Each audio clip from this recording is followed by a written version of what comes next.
Donald Trump's first 100 days through the eyes of two local members of Congress.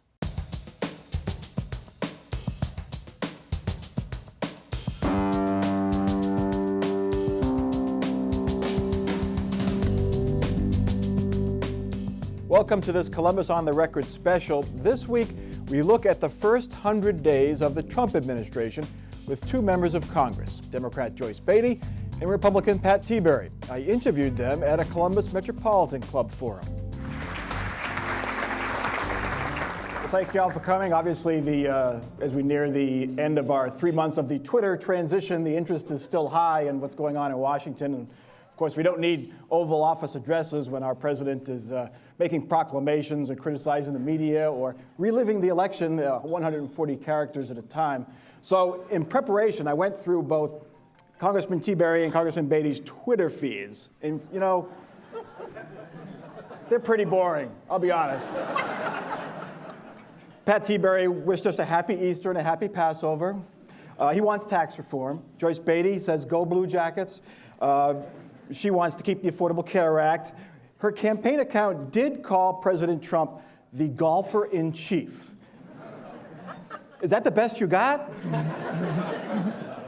We hope to get a little more in-depth than 140 characters here today, and I've asked both Congressman Tiberi and Congresswoman Beatty to keep their answers short so we can get to a lot of stuff and so we can easily edit this because we're going to put it on TV on Columbus on the Record Friday night at 8:30. So the tone in Washington, Congressman Tiberi, I'll start with you. This is your third transition. You came in 2001 with George W. Bush. Right. You saw the transition to the Democrats and President Obama in 2009. Now, Donald Trump. What's it been like, and how does it compare to those previous transitions?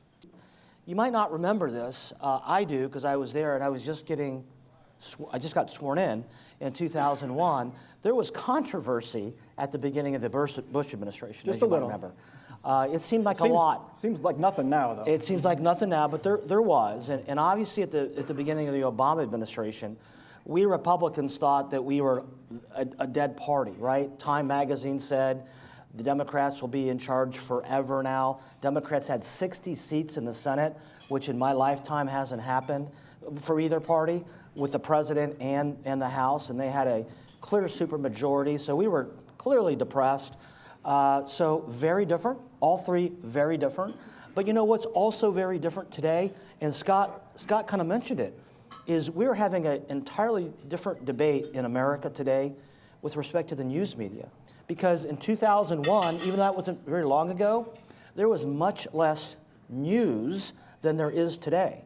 Because there wasn't Breitbart, Huffington Post, all these other outlets that are very different than traditional news like yours and yours. So people are now self-selecting what they want to hear and what they want to see on TV, which is very different for public policymakers, whether you're a Democrat and Republican. That has made Washington, or helped make Washington, much more partisan than it was in 2009 or 2001. Congresswoman Beatty, you've been in the minority since you joined Congress, but you always had sort of the veto backstop of a president who could stop policies you would oppose. But now, Democrats are in a tough position. All the branches of government are controlled by Republicans or conservatives. What are you able to do? Is it frustrating to be in the minority in Congress these days? Well, let me first also thank you to the Columbus Metropolitan Club for having us here. I've been in the minority all my life. So, and I think I turned out pretty well. So for me, it's like, is the glass half empty or half full? It is frustrating on many occasions. I take great pleasure on the days that our party is very united. I probably could say that same question to the other side of the aisle, because they're very divided. There's something called the Freedom Caucus, the Republican Caucus. We just have the Democratic Caucus. But in all sincerity, I think Pat is absolutely right when he talks about how time has changed. I can remember when President Obama was elected and he wanted to carry his BlackBerry. And everybody went up in arms. Oh my God, don't let the president have a BlackBerry. Now we have a president that tweets 140 words, speaks in 140 words at 3 o'clock in the morning. I think what we also have to look at being in the minority is it's different. It's different. I had the pleasure of having a president with veto power. Now we have a president that switches his power every 140 words. At night is one thing, in the morning is another thing. But you always should end with something positive. We are so far to the left and so far to the right that thank goodness there are people who understand how to go down the middle. And so I am very hopeful. I'm also hopeful because there are a number of women who are more engaged. When you talk about where we were when Pat came in and where we are today, thank you to the women. Democrat and Republican women understand how it makes a difference in the lives of their families. We understand because there are more of us in the workforce, there are more of us who are voting, so there's power. I'm a female, minority, African American. I think I'm doing okay. Let's get to the issues.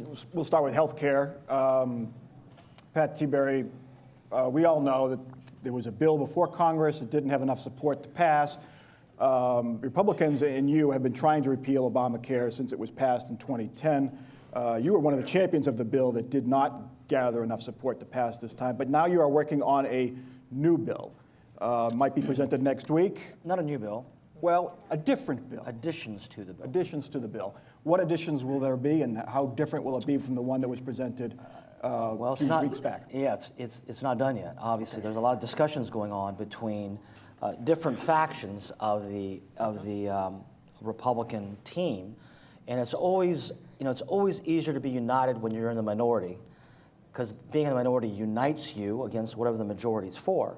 And so going back to 2009, 2010, the Affordable Care Act that you talked about, having had a front row seat, it took a year, almost over a year, to get the two bills because the Democrat leadership in the House was on a different page than the Democrat leadership in the Senate. So while we were just an afterthought being in the minority, there was a lot of fighting on the Democrat side with different factions of the Democrats.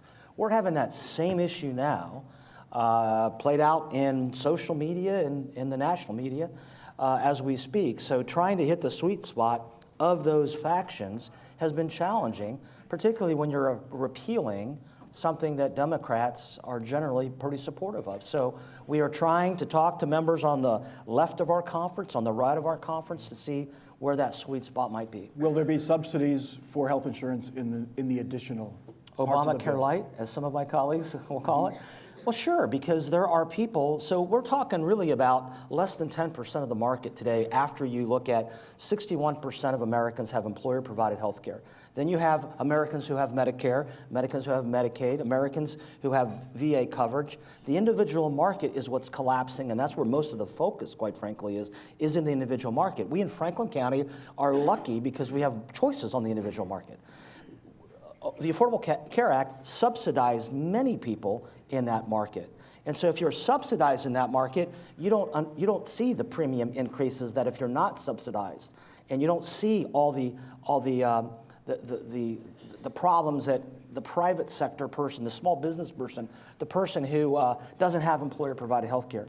So to answer your question, yes, it'll be through a tax credit because quite frankly right now, Mike, you get subsidized with your health care through WOSU. And everybody who has employer-provided health care gets subsidized. Why shouldn't we subsidize people on the individual market? Whether they're in between jobs, whether they're poor, or whether they have a job that doesn't have employer-provided health care. So yes, through a tax credit. Joyce Beatty, Obamacare has its problems. I mean, collapsing might be too strong a word. Most people say it's not collapsing, it has its issues. Rural counties have one choice of health insurer for this private exchange market. The premiums have gone up. They've gone up by 90 or 100% here in Ohio in some parts. Deductibles are rising. What fixes will you agree to, and will you work with Republicans to do it? Well, I think the answer is yes. We need health care, and that's the common denominator that we all agree on. Obviously, when you have some 30 million people who signed up for the Affordable Care Act, when you have things in it that even our president said that he would keep being female as not being a pre-existing condition, allowing 26-year-olds to stay on their parents' insurance. So there are a lot of good things. It's not perfect. I said that before, and I'll say it repeatedly. When you think about most of the things that we have, there are people in this room who have a Medicare card. Medicare, some 50 plus years ago, has been tweaked more than a half dozen times. When we came out with the Affordable Care Act, we knew it would need some changes then. But we also found out that my colleagues on the other side, for 65 times, came to the floor to repeal it. So part of me says we have to work together, but we also means both sides have to work together. You cannot, in a 10-day period, decide that you're going to repeal something and then figure out it's complicated. Well, it took us 7 years, 7 years to put something together. And it's not a Republican or Democrat thing. You had Republican presidents who wanted a health care plan. You had candidates who ran on both sides of the aisle that wanted a health care. We live in a wonderful democracy, and everybody should have the right to have an affordable health care plan. Congressman Tiberi, is health care a right that the government should help provide? Healthcare is something that the government should help provide as a social safety net to people. We've been doing it. That was litigated a long time ago with Medicaid and Medicare. But the reality, Mike, is if you're a governor, Medicaid expansion's a great deal at 100%, then 95%, and then 90% in perpetuity. When we look at the federal pie chart, Medicaid is the fastest growing program in the federal government. And so we're going to have a fight on budgets coming up. And what we're going to fight about is called discretionary spending.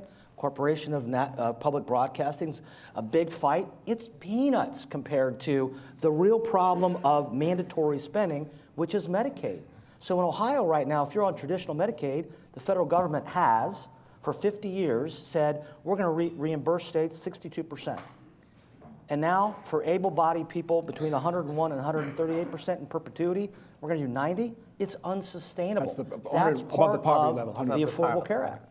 But I just have to say this, when you talk about Medicaid, because I think our role is also about education and awareness. So often when people say Medicare and able-bodied folks, you have to remember we have a large number of people who are disabled. So Medicaid is not only for those at a lower economic income, it's also those with disabilities. So we have to take that into consideration. And to answer your question, I am a proponent of government being a partner in providing Medicaid and Medicare services because they're part of our mandatory budget and not our discretionary. Tax reform is another issue that's going to be on your plate when you both get back to Washington next week.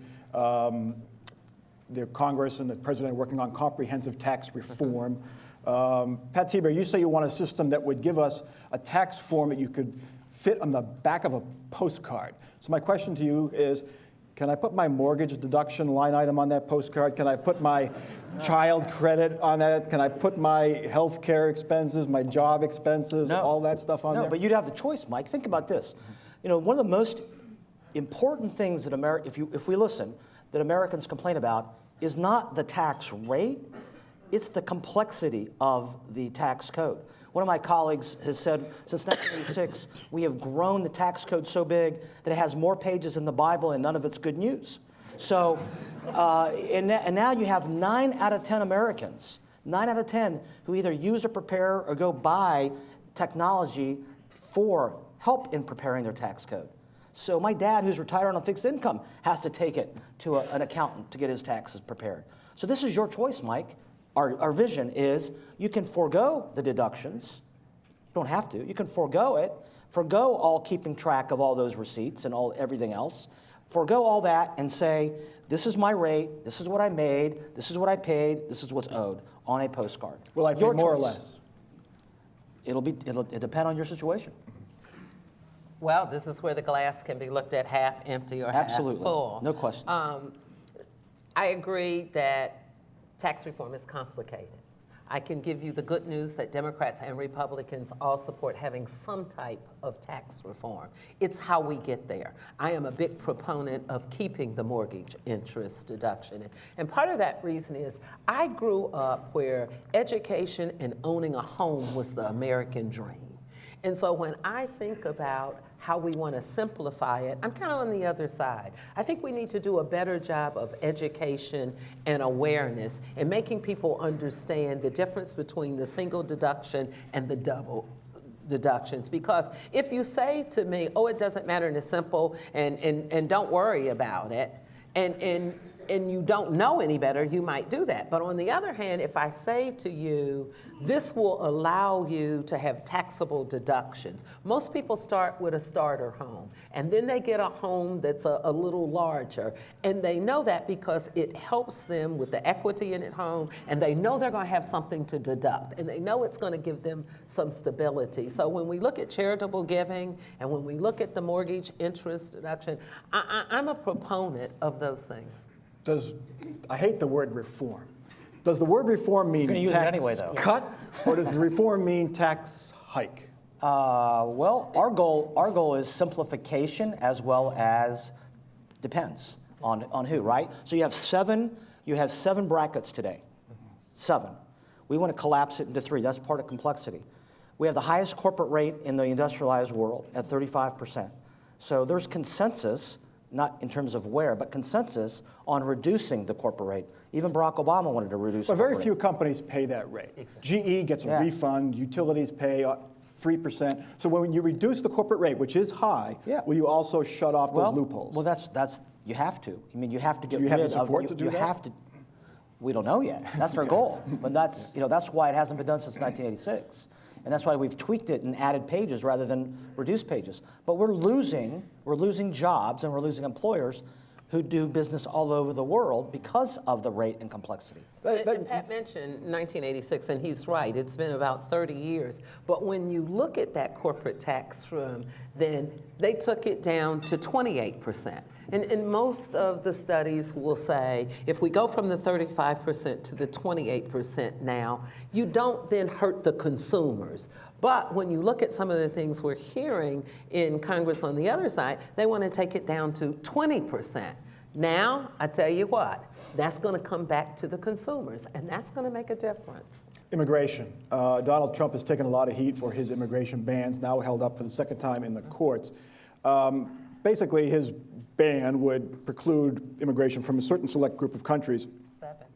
that have been, in isolated cases, folks from these countries have been responsible for terrorist attacks around the world, including one here in Columbus at Ohio State. A Somali refugee was responsible for the one at Ohio State in November. In this time of high tension, isn't it wise to just hit the pause button, assess our immigration policies with regards to these countries, and then move forward?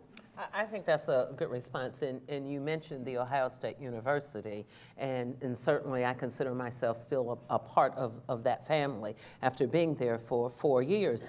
But let me give you the flip side of what his ban did. I can remember watching TV that Sunday morning when they were stopping families only because they were from one of the 7 countries that you mentioned, and they were holding them up in the airport. We had a person whose wife was at The Ohio State University and had been separated simply because of the country that they were coming from.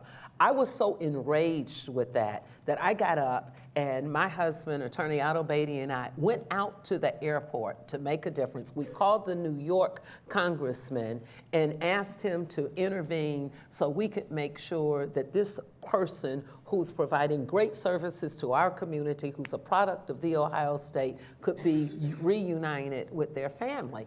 We've got to get this right. There are too many people that pay taxes, they're educated here, and our democracy is about the great diversity that we have. And most of these folks are not ISIS terrorists, and by their own admission, they're not even inspired by ISIS. Pat Tiberi, do you support the ban as proposed by Donald Trump? And we're not going to round up tens of millions of undocumented workers in this country. What is your position on immigration reform? So Joyce and I tend to agree here. And like Joyce, I had 4 years at Ohio State, but unlike Joyce, they paid her, I paid them for the 4 years.